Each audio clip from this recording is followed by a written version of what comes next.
تایید نهایی لایحه حذف 4-0 از پول ملی در شورای نگهبان. سخنگوی شورای نگهبان از تایید لایحه حذف 4-0 از پول ملی خبر داد.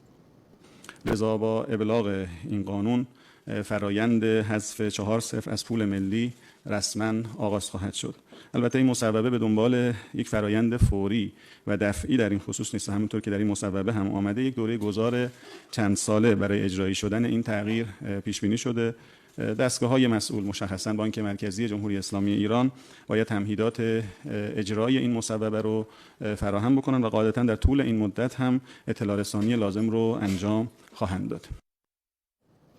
سخنگوی شورای نگهبان گفت لایحه حمایت از ایرانیان خارج از کشور هم در شورا به تصویب رسید.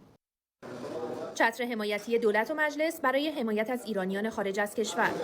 آمار مهاجرت ایرانیان در سال 99 که از سوی دبیرخانه شورای عالی امور ایرانیان خارج از کشور منتشر شده نشان می‌دهد بالغ بر 4,037,000 نفر ایرانی در 103 کشور خارج از ایران زندگی می‌کنند. دور از وطن اما دل در گرو آب و خاکشان دارند. مثلا در همین جنگ تحمیلی 12 روزه پای کار وطن آمدند. ایستادن، دفاع کردند و محکوم کردن. خیلی ارزش داره. دولت 14 بر اساس ماده 100 قانون برنامه هفتم برای حمایت توجه به حقوق، هویت و سرمایه اجتماعی ایرانیان خارج از کشور لایحه‌ای را با نام حمایت از ایرانیان خارج از کشور به مجلس آورد. نمایندگان مجلس هم پس از چند هفته بحث و بررسی سرانجام در تیر ماه این لایحه 16 ماده‌ای را تصویب و راهی شورای نگهبان کردند. مجلس در یک اقدام جدی این لایحه را مصوب کرد و در آن حمایت‌های مختلفی از باب اینکه جان کلام بیان ایران را ببینن، سرمایه‌گذاری را انجام بدن، ثروتشون رو به ایران بیارن و در ایران از اونها حمایت بشه. بر اساس بند 11 این لایحه افرادی که به صورت غیر مجاز از کشور خارج شدند در صورت بازگشت مشمول مجازات نیستند و تردد آنها به کشور تسهیل شده. در بخش مسائل حقوقی و قضایی هم سامانه‌های ثبت شکایت برای بررسی در دستگاه قضایی